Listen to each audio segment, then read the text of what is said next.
Bismillah. Assalamualaikum warahmatullahi wabarakatuh.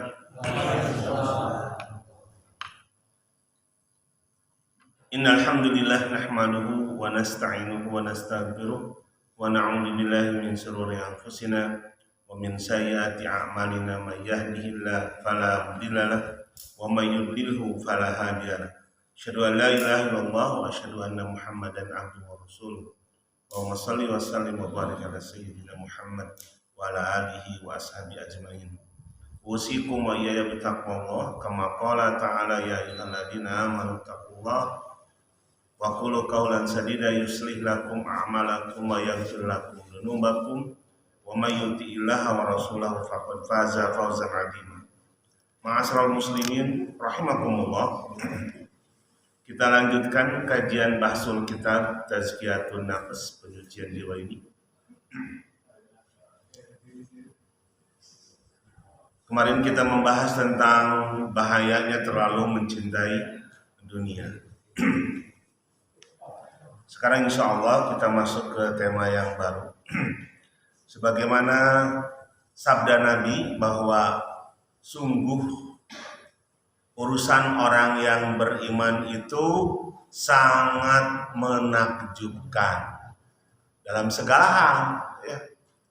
Orang yang beriman itu bila mana diuji oleh Allah dengan kebahagiaan, kesenangan, kelapangan, maka dia selalu bersyukur, tidak terlena dengan ujian yang diidam-idamkan oleh setiap orang.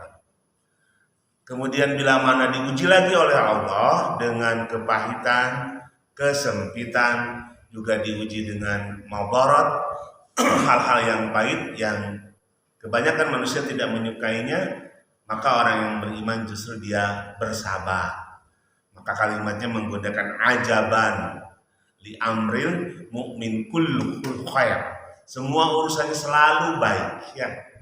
Mudah-mudahan kita juga sama, ya. Karena hakikatnya ujian yang berupa kesabaran dalam menghadapi segala hal ini adalah merupakan sunatullah. Ustaz, saya sudah nggak sabar. Kalau sudah nggak sabar menghadapi ujian, ya mati saja, ya. Nggak usah tinggal di dunia. Karena dunia ini adalah ladangnya untuk bersabar menghadapi ujian. Kalau tidak mau bersabar dalam berlelah menghadapi ujian, ya jangan hidup, ya. Konsekuensi orang hidup itu ya harus sabar.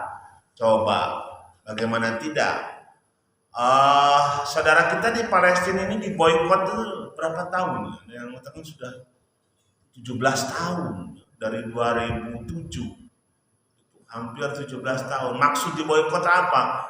Ya dihentikan semua pasokan perekonomiannya, ya. Masalah bahkan kesejahteraannya, pendidikannya, semua seakan-akan mau dimatikan secara perlahan-lahan oleh Zionis Israel. Kemudian dari berbagai faktor dilemahkan biar nanti dia istilahnya mati secara perlahan-lahan. Itu keinginannya Zionis Israel. Tapi apa yang terjadi? Karena mereka ini Al-Quran ada di dadanya, dan karena mereka itu keimanan itu ada di dalam dadanya juga begitu kuat bahwa hakikatnya bukan manusia yang memberi rezeki, Allahul Ghani, Allah lah yang maha kaya. Sampai saat ini mereka juga bisa eksis, bisa bertahan hidup, bahkan aneh bin ajaib, ya. Kalau kata Ustadz siapa? Husain itu, ya Husain itu. Ya, Husain ini kenapa aneh sampai sebesar Israel yang di backing oleh Amerika, Inggris, Prancis, Jerman, dan negara-negara yang lain tidak sanggup menghadapi satu wilayah yang kecil yang lebarnya tidak lebih dari 12 kilo, panjangnya 48 kilo, lebih besar kota Bandung, ya. Kenapa? Karena ternyata kekuatannya adalah mereka mempunyai sabar dalam menghadapi setiap ujian yang ditimpakan oleh Allah kepadanya. Inilah sifat sabar yang harus ada pada diri kita. Kalau biasanya bicara sabar, ini kan harus sinergi dengan syukur. Bagaimana tadi hadisnya? Jadi ibarat dua sayap burung yang dia terbang dengan sinergi seimbang, karena sayap yang sebelah kanannya adalah kalau diumpamakan sayap sabar, kemudian sayap yang sebelah kirinya adalah sayap syukur. Dua hal ini harus ada pada diri seorang mukmin.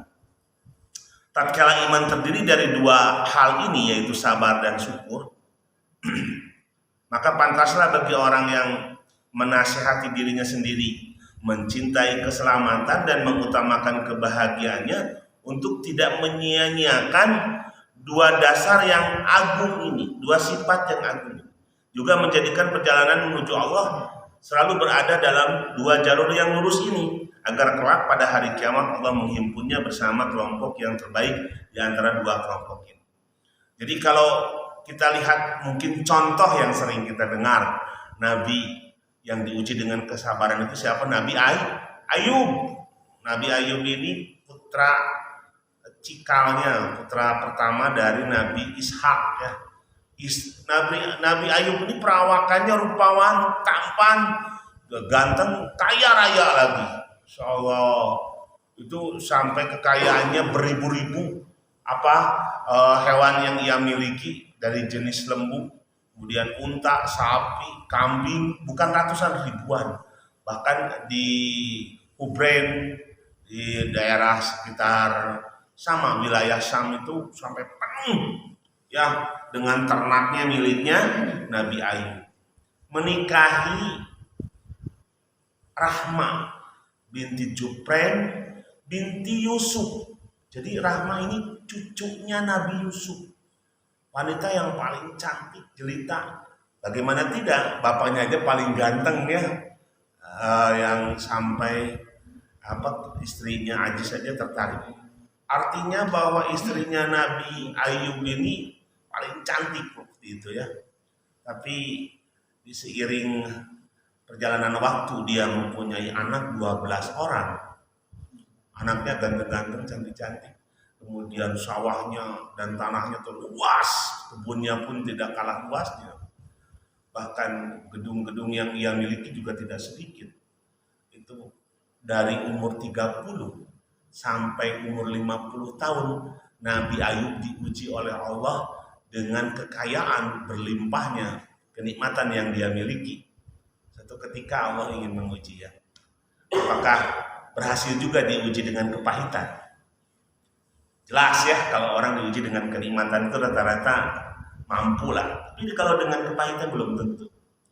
Secara umum mungkin kadang-kadang kita juga jangankan dengan pahit, dengan yang manis juga gagal ya. Tidak sedikit orang kemudian setelah menjadi kaya malah lupa ke masjid. Tapi enggak dengan Nabi Ayub. Di usia 51, di usia 30 sampai 50 dia begitu senang. Di usia 51 mulai diuji oleh Allah. Pertama, ujiannya diberi penyakit kusta. Jadi seluruh tubuhnya bernanah dari ujung rambut sampai ujung kaki. Bahkan mengeluarkan aroma bau sehingga orang-orang banyak yang meninggalkan. Tidak hanya tetangganya, saudaranya pun meninggalkan semuanya. Kemudian ujian kedua ketika sedang berkumpul anak-anaknya 12 orang ini ngumpul di bangunan yang megah, ternyata bangunannya entah kenapa roboh seketika. Itu di dalam kisah tentang Nabi Ayub.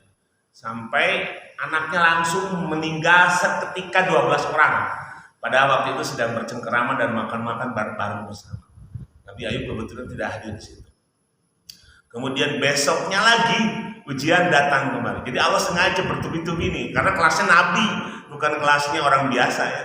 Datang angin topan yang begitu besar, memporak-porandakan hingga seketika ribuan hewannya mati, tidak ada tersisa pun seekor. Tidak tersisa pun walaupun hanya seekor. Lalu kemudian sawah dan ladang serta kebunnya yang siap panen hancur oleh hama. Coba bayangkan, anaknya meninggal semua. Kemudian bangunannya roboh. Lalu kemudian dirinya pun penuh dengan penyakit. Terus gimana lagi ujiannya? Hewan-hewannya mati oleh angin topan. Lalu kemudian semua tanamannya hancur oleh hama.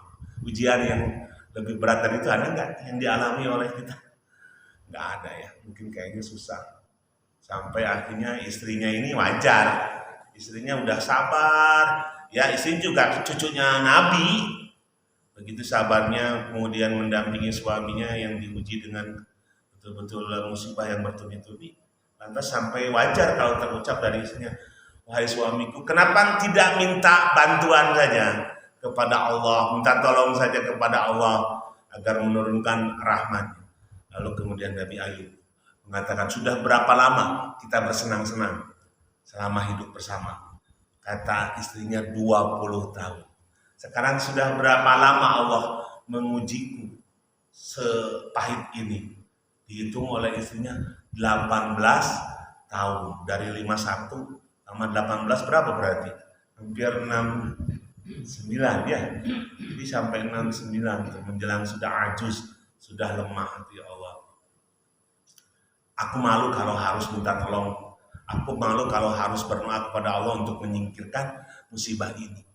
Toh belum seimbang antara nikmat yang diberikan 20 tahun dengan musibah yang menimpa kita 18 tahun. Ya Allah ya Rabbi. Pak, ini asa tamparan keras buat kita semua ya.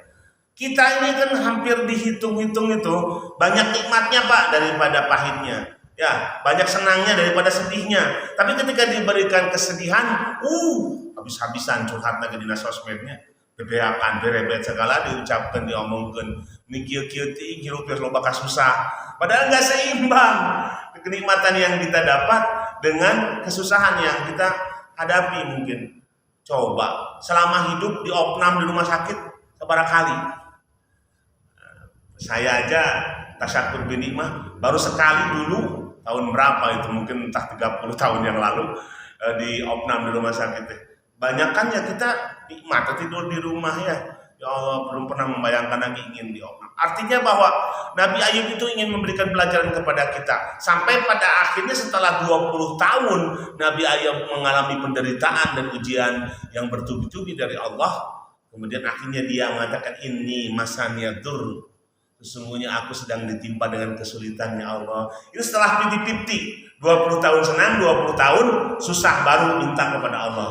Wa anta arhamur rahimin, engkau ini maha pengasih, sangat penyayang kepada hambanya. Lalu akhirnya, wahai Ayub, hentakkan kakimu.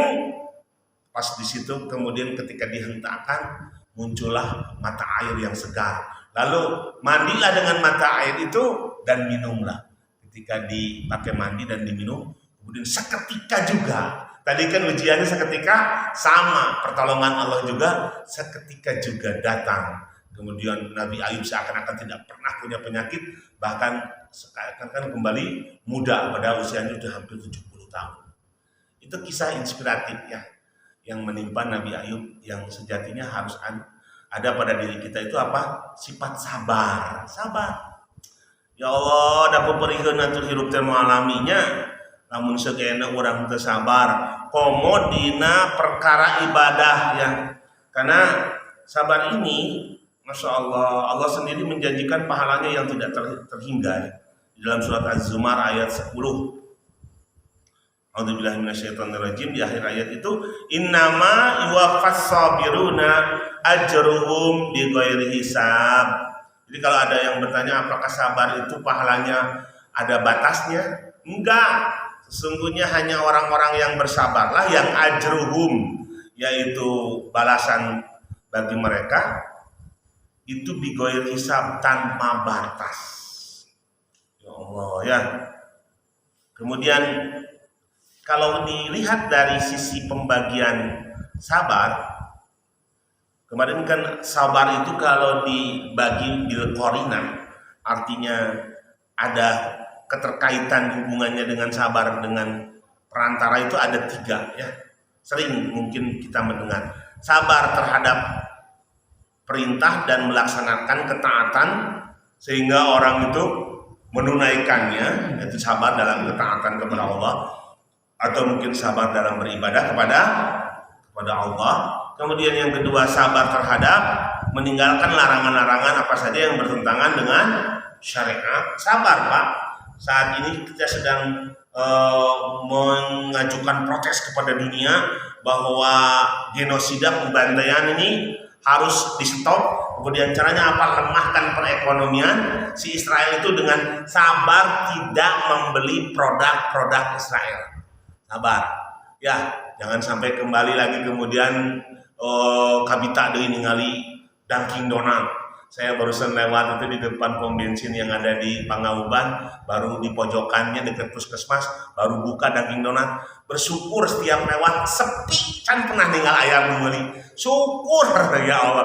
Saya nyukurin itu karena produknya ini kan jelas-jelas itu sumbangsinya ke Israel. Saya bersyukur selalu kalau ada produk-produk Israel kemudian sepi. Sekarang itu turunnya sampai 45% ininya kerugian yang dialami oleh Israel. Sabar dalam menjalankan perintah Allah, menjauhi apa yang dilarang oleh Allah, apalagi sudah dipatwakan oleh ulamanya. Entong gap deui kana lip boy lamun sabun teh. Sampo derte kana sami head and shoulder. Tahan, sabar. Sampai mereka kemudian akhirnya menghentikan kejahatannya atau genosidanya terhadap saudara kita. Jadi sabar yang bertentangan dengan syariat. Yang ketiga, sabar terhadap mungkin takdir dan qada Allah sehingga ia tidak membenci. Karena rata-rata orang itu pasti banyak mengeluh dan merintih ketika diuji dengan takdir Allah yang buruk. Kemudian kalau dilihat dari kacamata fikih, kalau fikih kan kaitannya dengan apa ya? Hukum dengan hukum, wajib, sunnah, kemudian haram, makruh dan mubah. Sabar ini kalau dilihat dari kacamata fikih maka terbagi menjadi 5 ya, yang tadi disebutkan wajib, sunnah, haram, makruh dan mubah. Kalau sabar dalam perkara yang wajib seperti apa? Yaitu sabar dari perkara yang diharamkan, misalnya meninggalkan minuman keras, zina, judi, sabar. Insyaallah itu tahu Pak ya, judi kecil-kecilan yang ada di minimarket atau di supermarket anu nyapit boneka teh aja. Ketika ditanyakan kepada siapa nih yang mualaf tuh, orang Cina masih muda, Ustadz siapa yang masih? Coach Stephen ya, Coach Stephen. Kok ya Dennis namanya, Dennis itu ditanya. Jadi algoritmanya itu berjalan. Jadi itu teh itu lantaran faktor keberuntungan, enggak, sudah disetting. Nanti dalam hitungan berapa kali baru bisa cengkeramannya menguat. Jadi kalau baru sekali masukin koin 2 kali sampai 5 kali sampai 7 kali, kalau algoritmanya belum kena katanya, dia masih lemah. Tapi kalau sudah waktunya jalan tes arah, ngeluarkan duit 200.000, baru nangkep boneka yang diinginkan seharga 30.000. Artinya apa? Judi nggak ada yang menguntungkan. Ya, lamun ku bandar di bare menang oge, ketika dia ngumpul di meja kasino sedang judi, itu bandar sudah memantau gitu. Ini sudah waktunya dikasih sekali aja karena dia istiqomah dalam judinya. Istiqomah dalam judinya. Jadi kalau ada orang masih main slot naonan jelema bararodo, jelema teu boga otak. Aneh nanti sampai ada anggota DPR di mejanya sedang main slot itu, judi lagi. Kan orang-orang yang di mana intelektualnya ya? Nah, akal sehatnya di mana? Sudah jelas gak akan mungkin orang yang main judi itu diberi menang ya. Apabila engkau menang itu awal dari kekalahan, itu pasti gitu, cek Haji Roma. Ya Allah, ini sabar ketika meninggalkan hal-hal yang diharamkan oleh Allah. Kemudian yang sifatnya wajib. Kemudian sabar dalam menghadapi musibah. Makanya Rasulullah mengatakan, bila mana kamu mengerjakan ketaatan kepada Allah, silakan kerjakan dengan sekemampuan kamu. Ya, bila mana kamu tidak mampu sholat berdiri dengan duduk. Tapi ketika kamu sabar meninggalkan hal-hal yang diharamkan oleh Allah, karena hukumnya wajib meninggalkan hal-hal yang diharamkan oleh Allah, ini tidak boleh menggunakan kemampuan kita, tapi harus optimal. Jadi semaksimal mungkin. Nggak bisa kemudian meninggalkan minuman keras setengah-setengah, perlahan-lahan, harus totalitas. Mana haitsu anhu fajtanibu, ya, apa saja yang aku larang kepada kalian, fajtanibu menggunakan fi'il amr, segera tinggalkan.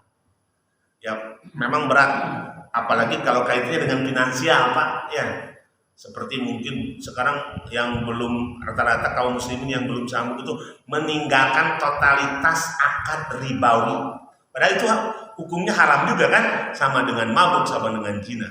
Kalau perempuan kemudian istilahnya apa, meninggalkan pakaian-pakaian maksiatnya kemudian mengganti dengan pakaian yang syar'i, ini berat kalau untuk perempuan. Laki-laki tidak bab eta masih kena susah ya. Kenapa? Karena semua sistem sekarang itu pasti kebanyakan menggunakan akad riba. Di mana sih tidak ada ribanya? Tapi minimal kita bukan menjadi pelakunya, minimal menjadi korban dari sistem yang ada. Ya, sok ayeuna dina naon riba? Teu aya. Sadayana ge aya. Dina etol aya riba teu? Aya. Dina naon deui? Dina ATM kom, dina kredit card semua sekarang mah sistem. Dina BPJS semua ada riba. Tapi minimal kita sebagai korban dari sistem yang ada di sini, sistem yang dilaknat oleh Allah sebetulnya, bukan sistem yang diridhoi oleh Allah ya. Tapi mudah-mudahan nanti 2024 atau kita punya pemimpin yang lebih bersahabat kepada Islam, lebih mau tunduk kepada syariat Islam. Carilah pemimpin, mungkin maunya tuh apa ciri-cirinya, rada-rada mendekat lah. Dan anu totalitas mah belum ada sampai saat ini juga mau tunduk kepada Al-Quran dan Sunnah. Kemudian sabar dalam kaitannya dengan sunnah, yaitu sabar terhadap perkara-perkara yang makruh. Nah ini silahkan Bapak ya mentadaburi sendiri. Sabar terhadap perkara-perkara yang makruh, sabar terhadap perkara-perkara yang sunnah, dan sabar dari membalas kejahatan dengan perbuatan yang serupa. Jadi dibalas dengan yang baik, jangan yang buruk dengan yang buruk lagi. Kemudian Bapak harus sabar untuk membiasakan sholat tahajud, kan gitu kan sunnah itu. Tapi Rasul mengatakan sabar ketika kemudian sering menyingkirkan duri di jalanan, membersihkan solokan. Sok aya dia kerja bakti.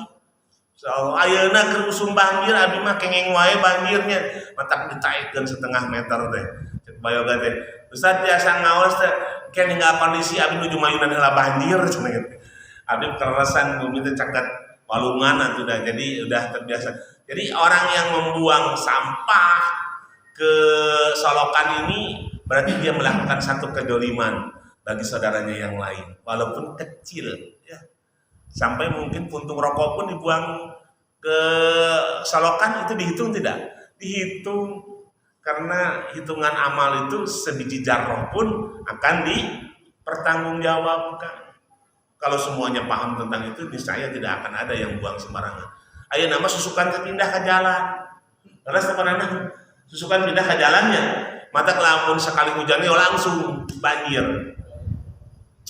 Yang ketiga, sabar dalam perkara yang haram, yaitu sabar terhadap makanan dan minuman yang haram. Ini ada kisah Urwah bin Jubair ya, dia sahabat Nabi, usianya 70 tahun. Tatkala kakinya hendak diamputasi, kemudian sahabat yang lain seakan memberikan solusi, karena waktu itu mungkin belum secanggih saat ini ya, belum ada alat bius. Bagaimana wahai Urwah, kalau engkau minum saja minuman keras agar mengurangi sakitmu ketika diamputasi? Kemudian Urwah menjawab, Allah mengujiku hanya untuk melihat kesabaranku dengan penyakit ini. Akankah aku melanggar perintah-perintahnya dengan mengeluh, merintih, bahkan menghalalkan segala cara? Berobat itu Pak, nggak ada istilahnya harus kemudian melabrak larangan Allah. Dulu kan ada yang kuye cenah getih orai, daging monyet, geus cenah kuye minuman arak. Ya Allah, nggak ada itu istilahnya. Selama itu ada penyakit, pasti Allah juga akan menurunkan obatnya. Dan pernah itu bibi saya kalau bangun tidur itu minum air kencingnya sendiri. Entah dari mana itu. Semuanya sugesti. Ketika bibi saya terkena penyakit asma, penyakit bengek cenah bayoga. Nah hubunganna eta punten air kencing dengan penyakit bengek. Semua virus itu ada di air kencing itu, makanya harus dibuang, malah diminum gitu. Ya Allah, ini obat-obat yang sifatnya diharamkan itu tidak boleh dijadikan wasilah untuk menyembuh penyakit kita. Alhamdulillah ya. sabar ya. Bahkan kalau ada seseorang kemudian dia memilih sabar, tidak berobat, dosa tidak? Saya mau tanya kepada Bapak, kalau ada seseorang kemudian dia tidak berobat dengan penyakitnya, dia memilih untuk sabar, maka itu dosa apa tidak? Tidak. Karena ya kan pernah ada seorang wanita kan datang kepada Rasulullah, ya Rasulullah, saya ini punya penyakit ayan dan sering kambuh. Kalau sedang kambuh itu kadang-kadang tersingkap auratku itu. Rasul cuma memberikan dua opsi. Kalau kamu mau, aku mendoakan kepada Allah, aku akan doakan bahwa kamu sembuh. Tapi kalau kamu mau sabar dengan penyakitmu, maka engkau akan mendapatkan surga. Akhirnya dia memilih pilihan kedua, aku sabar dengan penyakitku, tidak berobat. Tidak berobat. Dia punya penyakit alergi. Tapi ya Rasulullah, aku akan sabar dengan penyakit ayanku ini, tapi doakan agar ketika aku kambuh, jangan sampai tersingkap auratku. Jadi kalau menurut Ibnu Qayyim, berobat itu hukumnya tidak wajib. Ya. Di sisi lain kalau orang yang sudah mempunyai sifat sabar ketika dia menghadapi ujian itu, Nabi Ayub itu di dalam kisahnya nggak berobat itu. Diobatinya oleh siapa? Oleh Allah. Kapan? Ketika Nabi Ayub disuruh menghentakkan kakinya lalu keluarlah mata air. Berarti selama 18 tahun sampai 20 tahun Nabi Ayub itu tidak berobat.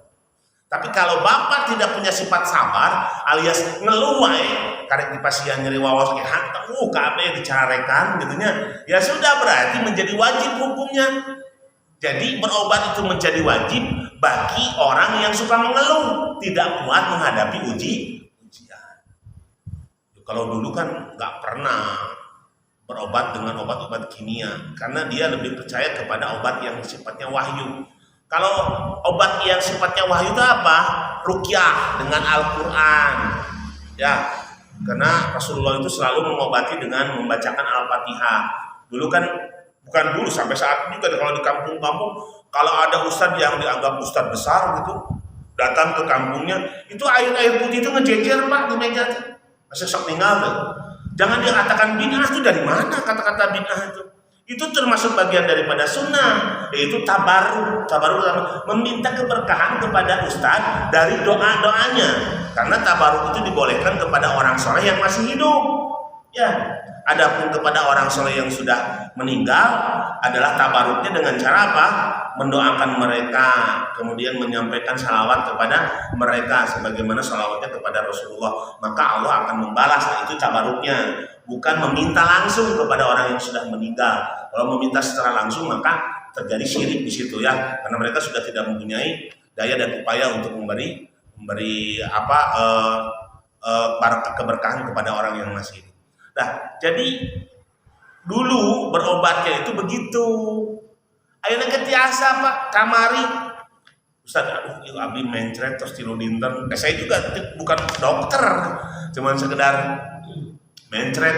Ini kebetulan Himsol. Jadi Himsol itu garam Himalaya. Bagus kaitannya untuk mencret mah. Ambil mungkin 1 sendok teh, kemudian campur dengan air.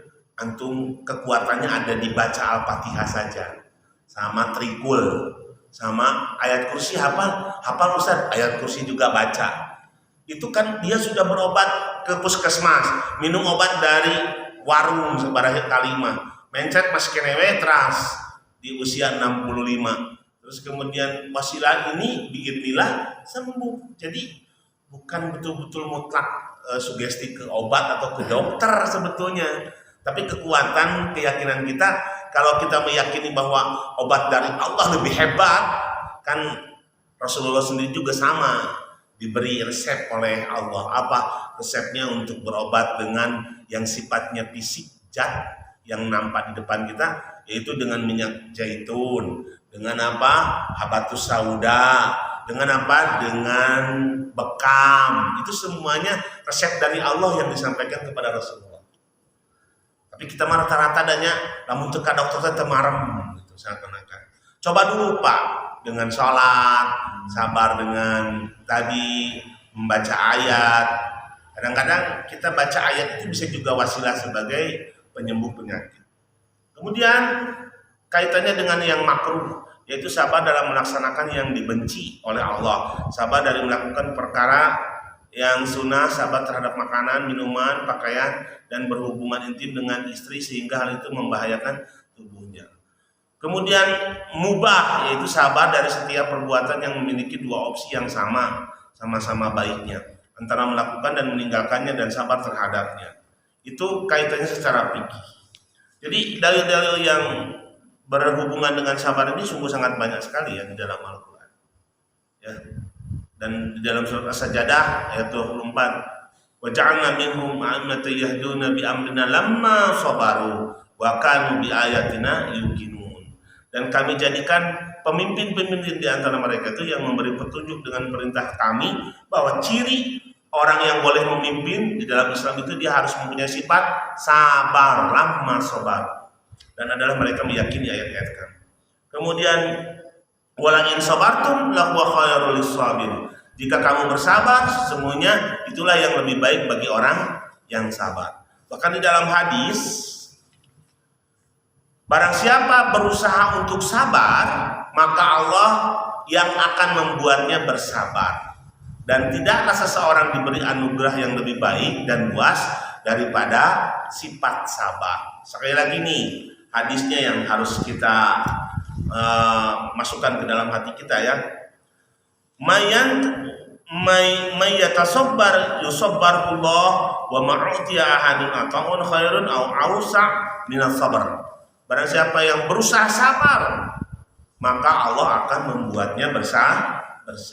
Bahkan Bapak sabar ngaji ya, Bapak sabar ke masjid, Bapak sabar untuk kemudian melaksanakan dan menghidupkan perkara-perkara yang sunnah, sampai pada titik ketika sabar beribadah kepada Allah itu, Allah tetap menulis pahala tersebut walaupun dalam keadaan sakit ataupun dalam keadaan bepergian. Bahkan dalam keadaan pingsan sekalipun tetap ditulis oleh malaikat. Wahai malaikat, kenapa kau tulis pahala kebaikan si fulan, lukakan si fulan itu dalam keadaan tidak sadar? Sungguh si fulan ini memang dalam keadaan tidak sadar, dia pingsan. Tapi bila mana si fulan ini sadar, pastilah si fulan ini mengerjakan amalan-amalan yang biasa ia lakukan. Mana dalilnya? Abu Musa meriwayatkan bahwa Rasulullah bersabda, "Idza maridal abdu aw sabar kutiba lahu mislu ma kana ya'malu muqiman aw sahihan." Nah, iya Pak, saya nanti jalan yang sabar banyak. Apabila seorang hamba itu kemudian dia ditimpa sakit atau sedang bepergian, Pak Yoga sabar sampai ke Jogja namanya. Tapi di perjalanan ini Pak Yoga sampai akhirnya tidak bisa sholat dengan sempurna, tidak ke masjid, kemudian bahkan tidak tahajud, dan ngantuk dan capek. Tetap kata Rasulullah, ditulis baginya ibadah seperti yang biasa ia kerjakan ketika dia tinggal ataupun ketika dia dalam keadaan sehat. Misalnya mangaan sakit selama seminggu, tidak melakukan aktivitas ibadah sebagaimana ketika normal, tetap ditulis ibadahnya sebagaimana yang dilakukan ketika normal, ketika sehat. Itu hebatnya sabar ya. Bahkan mamin muslim tusibuhu musibah fayaqulu ma amarallah inna lillahi wa inna ilaihi raji'un Allahumma ajirni bi musibah wa akhlif li khairan minha illa akhlaqallahu lahu khairan minha. Ini doa takjiah yang diajarkan Nabi. Mudah-mudahan Bapak harapan sadayananya. Jadi lamun kurang ping musibah teh dengan dina WA marani dia stiker nate inna lillahi wa inna ilaihi raji'un gitu. Itu pasti ya spontan. Kekuatan stiker tidak akan mengalahkan kekuatan langsung mendatangi. Karena keutamaan dari orang yang mendatangi takjiah ini diiringi oleh 70.000 malaikat. Kemudian dahsyatnya doa yang disampaikan itu bisa merubah takdir buruknya menjadi takdir yang lebih baik. Makanya Rasul menyebutkan bagaimana tuntunan kita ketika sedang bertakjiah, entah itu menengok orang yang sakit atau yang meninggal. Bila seorang muslim ditimpa musibah, lalu ia mengucapkan seperti yang diperintahkan oleh Allah, yaitu kalimat istirja, apabila diuji dengan musibah maka mengatakan innalillahi wa inna ilaihi raji'un. Kemudian dia mendoakan orang yang terkena musibah ini, Allahumma ajirni fi musibah wa wakhlub khairun minha. Sesungguhnya kami milik Allah dan sungguh kami akan kembali kepadanya. Ya Allah, ajir fi musibah, berilah aku pahala dalam musibah itu, dan wakhlub khairun minha, berikan pengganti khairun yang lebih baik daripada musibah ini. Pasti ketika ia mengucapkan itu, Allah akan memberinya pengganti yang lebih baik daripada musibahnya. Ini contoh Abu Salamah. Abu Salamah siapa? Yaitu suaminya Ummu Salamah. Ketika suaminya meninggal, Rasul langsung kemudian aku berkata, kata Ummu Salamah, adakah kaum muslimin yang lebih baik daripada Abu Salamah, si pemilik rumah pertama yang disinggahi oleh Rasulullah ketika Rasulullah hijrah? Kemudian aku mengucapkan doa tersebut, lalu Allah memberiku pengganti, yaitu dipinang oleh Rasulullah. Itu Abu Salamah meninggal, Rasulullah mendoakan Allahumma ajirhu fi musibah wa akhlif khairan minha. Mudah-mudahan Allah mengganti dengan yang lebih baik daripada yang kau alami sekarang. Ternyata dapat suami yang the best. Kalau dari Abu Salamah saja sudah merasa kehilangan berat, apalagi kehilangan Rasulullah. Kalau sudah mendapatkan Rasulullah berarti sudah jelas dapat jaminan surga. Ummu Salamah kan salah satu istri Rasul. Ini yang dapat suami soleh Rasul, karena Rasulullah sendiri yang mendoakan.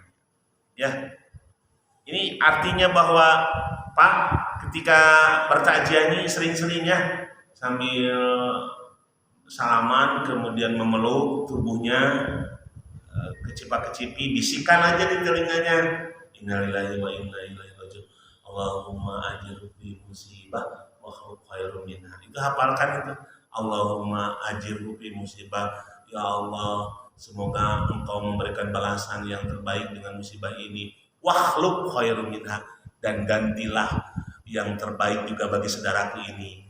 Ganti yang terbaik itu macam-macamnya Allah. Kalau anaknya meninggal nanti diganti dengan yang lebih baik lagi. Mungkin bisa jadi maaf anak yang meninggalnya anak yang nakal, nanti diganti yang soleh. Hartanya mungkin ditipu 100 juta, Allah datangkan lagi yang lebih baik, mungkin 1 miliar datang. Kan begitu. Yang namanya juga lebih baik ya. Itu yang sering harus kita sampaikan kepada saudara kita yang sedang mendapatkan musibah. Bahkan perkataan Sa'id, seseorang terkadang merasa sedih ketika ia diuji oleh Allah dengan kepahitan, tapi ia telah berusaha untuk tabah. Maksudnya sabar tidaklah dengan tabah ketika menghadapi musibah, tapi sabar adalah mencegah hati dari benci pada takdir yang buruk dan mengekang lisan untuk mengadu kepada manusia. Kata Nurada susah tanya, ya Allah. Karena itu siapa yang membenci takdir yang dianggap buruk, berarti ia bukan orang yang bersabar. Kan gitunya. Ya Allah, dosa naon atuh kieu-kieu teuing hirup teh, ya Allah, sampai segitunya. Padahal banyak dosa nanti. Meni asa teu ngaku karena kelakuan dosana. Nah meni kieu-kieu teuing hirup teh meni kasusah ya Allah. Karena enak mah banyak ngeluhnya Pak tibatan anu bungah mah. Sampai dengar ngeluh tentang kerjaannya, ngeluh tentang gajinya, yang ngeluh tentang keluarganya, ngeluh tentang penyakitnya, ada mengeluh rata-rata. Dan usahakan keep silent, jangan sampai jempol kita ini kemudian kan kalau biasanya Pak orang yang suka ngeluh di Facebook misalnya, kita tiap tahun itu diulang-ulang, kita diingetkan, tah keluhan mana itunya, misalnya bulan Desember 2022 ngeluh ayat yang muncul 2023 teh. Tapi kalau kita postingannya yang baik-baik, nanti akan muncul lagi itu memori apa yang kita posting itu biasanya di sosmed itu. Makanya jangan sosmed saja menjadi saksi, apalagi Allah dan malaikatnya nanti. Allah. Mudah-mudahan ya. Wala in sabartum lahum khairul sabirin. Jika kamu bersabar, sesungguhnya itulah yang lebih baik bagi orang yang sabar. Memang yang paling susah itu salah satunya juga sabar dalam menjalankan ketaatan kepada Allah. Bagaimana tidak Pak? Ujiannya berat ya. Kalau dalam perkara meninggalkan maksiat, orang-orang yang sudah hijrah mampu, tapi ketika sabar dalam menjalankan ketaatan, ini yang butuh betul-betul motivasi yang kuat. Makanya ada kemarin dia di N11 NII KW9 lama sampai 20 tahun ikut ngaji ke saya di Sayati, orang Sukamukti katanya. Kemudian ketika ngaji ini dia bilang, Ustaz, saya ada yang nunjukin supaya ngaji ke Ustaz. Terus maksudnya apa? Ya saya sekarang sudah taubat. Taubat dalam urusan apa? Saya sudah bermaksiat lama. Maksiatnya apa? Gabung dengan N11 katanya, dengan KW9 sampai 18 tahun. Oh, yang Panji Gumilang, iya Ustaz, Abu Toto itu katanya, yang Al-Zaitun. Ternyata banyak sekali penyimpangannya. Sampai selama 18 tahun saja dia nyaris tidak pernah tahajud, karena tahajud tidak dianggap satu ibadah di dalam jamaahnya itu. Untuk ngapa tahajud itu sampai seperti itu, ya Allah. Sampai dia belum pernah merasakan bagaimana nikmat tahajud. Gimana ya supaya saya merasakan nikmat tahajud? Masya Allah, segitunya ya. Jadi antum selama ini nggak pernah yang wajib aja banyak diremehkan, apalagi yang sunnah. Ya sudah, antum pelajari dulu ilmunya sedikit tentang keutamaan tahajud, cari. Sekarang kan banyak di Google atau di YouTube. Nanti ustadz-ustadznya muncul keutamaan sholat tahajud. Kalau ilmunya sudah didapat, mulai pelan-pelan saya bilang. Nanti malam mulai antum sholat tahajud. Nanti malam kira-kira capek nggak? Kelihatannya capek, Ustaz. Kalau capek, sekarang pulang sholat isya ke rumah sholat. Berapa rakaat, Ustaz? Nggak tahu. Ya setahu saya 11 rakaat. Jangan, saya bilang. 3 rakaat. 3 rakaat, iya sob. Nanti setelah seminggu, nanti tambah lagi 2 rakaat jadi 5. Setelah seminggu lagi, tambah lagi minggu ketiga menjadi 7 rakaat. Nanti setelah seminggu lagi, sebulan, usahakan sampai 40 hari. Karena sabat ini ternyata Allah tancapkan ke dalam seseorang itu di hitungan 40. Ya kan ada hadisnya, man sholat lillahi arba'ina yaum, barang siapa yang sholat karena Allah 40 hari, ternyata sahabat seseorang itu ditambah kebaikan oleh Allah itu di hitungan 40. Sebagaimana umur Rasulullah itu ditambah lagi derajat kemuliaannya, dan dia mendapatkan ilmu di usia 40 ketika menerima wahyu pertama. Baru setelah kamu 40 hari, Allah yang akan menambah grade kuantitas dan kualitas. Jadi kalau saya ngasih nasihat kepada orang yang jarang salat tahajud, ya nggak pernah muluk-muluk, kerjakan 11 rakaat unggah beting, lamun teu unggah beting teu sah, teu diterima ku Allah. Wah, geus kacau. Mau jadi hijrah nanya. Jadi harus pelan-pelan, Pak, harus pelan-pelan. Dia udah mau pengen. Tapi Ustaz, tenang naon gitu 3 rakaat? Enggak apa-apa 3 rakaat. Ustaz, abi kumaha sih kana teu acan biasa ka masjid. Wios. Maghrib biasa teu maghrib, biasa nyasap maghrib. Tapi capek atau isya. diantar karyanya kedan diantar. Karena kita ini kan menghadapi orang itu macam-macam ya. Kalau ada yang semangatnya menggebu-gebu gitu, padahal kita tahu bahwa tipikal orang ini masih labil, maka jangan diberi hal-hal yang memberatkannya. Seperti itu ya dalam beramal pun demikian. Usahakan, Pak, sedekah saja itu terkadang dianggap sepele. Seminggu sekali lah kalau bisa dawamkan. Setiap Jumat bawa 10.000. Memang boleh bawa uang ke masjid. Siapa yang nggak boleh? Siapa yang bilang nggak boleh bawa uang ke masjid? Ke supermarket kayak orang mawa 1 juta, banyak kan masjid mawa 10.000 wae mun susah. Cing atuh dawamkeun sebulan sekali 10.000. Di grup saya ada yang namanya grup Porsil, Forum Silaturahmi. Itu kumpulan-kumpulan teman-teman alumni pesantren semuanya. Ada 100 orang. Kita dawamkan rutin tiap bulan ada seakan-akan sedekah wajib, walaupun sedekah itu sunnah. Ini wajib bagi grup. Berapa coba? 25.000. Alhamdulillah setiap orang itu dawam, di list terus, diingatkan. Ini BM-nya tolong diisi, BM-nya tidak tolong diisi, baitul mal ya. Istilahnya BM-nya diisi, transfer 25. Pak, ini yang paling berharga di sisi Allah. dan bisa mendatangkan syafaat dan paling dicintai Allah. Ahabul a'mal adwam wa in qala. Saya enggak meremehkan walaupun mungkin saldo Bapak pas pada saat itu 100 juta, tapi eta dawamkeun tiap bulan 25 misalna. Bapak dawamkeun 10.000 unggal Jumat. Da 5.000 mah ari teuing temangannya. 10.000 unggal Jumat berarti sebulan sudah 40.000. Setahun sudah kali 12 bulan berapa? 48, 4.800.000. Menyeleh udud 25.000 sapoenya Garpin kali sebulan 750 kali setahun 8 juta dipijen diduluk. Ya Allah ya Rabbi, dirungsakan awak ya Rabbi. Ini satu amalan yang harus kita dawamkan dengan sabar. Maka bersabarlah ketika kita melaksanakan kesabaran, karena kaitannya ini akan kembali kepada kita semua. Allah akan memberikan keberuntungan, pahala yang tidak terhingga. Bahkan Allah akan senantiasa menolong orang-orang yang sabar. Allah alam shawab. Itu kajian kita kaitannya dengan sabar. Insya Allah di pekan berikutnya kita lanjutkan kembali kajian ini yang masih berhubungan dengan sabar. Aku qouli hadza wa astaghfirullahi wa lakum. Mungkin sebelum diakhiri ada yang mau ditanyakan? Silakan. Assalamualaikum. Ini berkaitan dengan kata sabar. Saya hanya mendengarkan ada poster di lingkungan masyarakat. Ini memang sering kejadian, saya mendengar persis. Ada seseorang bila dia habis-habisan, pokoknya luar biasa lah.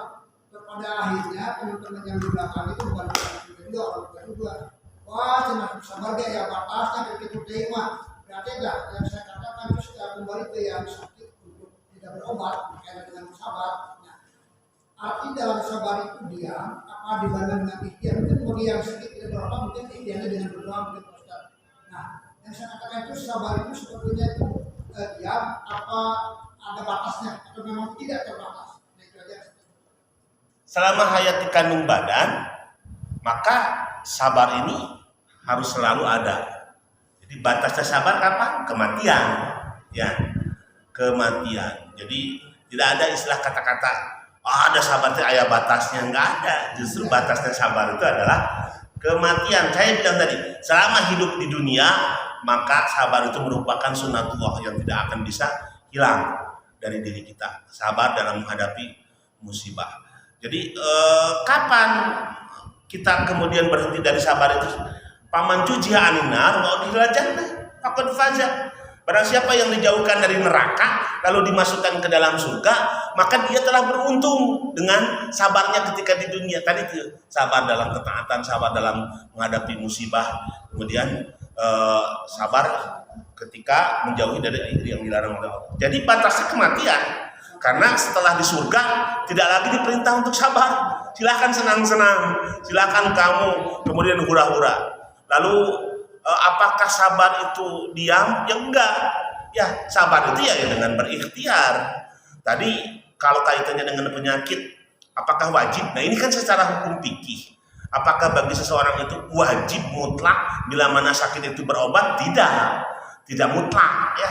Ada yang bagi orang itu ketika dia tidak sabar menghadapi penyakitnya justru menjadi wajib hukumnya berobat. Tapi bagi yang lain ketika dia kemudian kelasnya sudah wali para nabi, maka sudah tidak membutuhkan obat lagi, cukup saja dia menghadapi dengan kesabaran karena surga yang ia dapat. Mana dalilnya? Sebagaimana tadi, ya, wa in sabarti walakul jannah. Apabila engkau sabar dengan penyakit ayammu itu, artinya pasrahkan kepada Allah dengan takdir yang kau anggap ini adalah takdir yang buruk, maka kau akan mendapatkan surga. Di sisi lain kembali kepada keimanan, kapasitas keimanan seseorang. Kalau kita yakin berobat mah wajib, dah pasti lamun teu berobat, ngeluh keur urang mah tos eta mikir lain-lain. Berobat adalah wajib. Karena kelas kita levelnya bukan wali, bukan nabi. Kalaupun Bapak mau mengambil bagi saya sunnah, berarti levelnya sudah naik nih. Ya, bagi saya sunnah berobat berarti levelnya sudah naik. Dia punya kekuatan untuk membaca Al-Quran, untuk berdoa, untuk kemudian ruqyah yang sifatnya mengambil hal-hal yang disyariatkan oleh Al-Quran dan As-Sunnah. Kalau sudah sifatnya nanti kepada yang banyak ngeluh, banyak merintih, maka menjadi wajib berobat, ya. Bahaya karena bisa menghilangkan kesabaran itu sendiri. Allah a'lam bishawab. Baik, aku qouli hadza wa astaghfirullahi wa lakum. Assalamualaikum warahmatullahi wabarakatuh.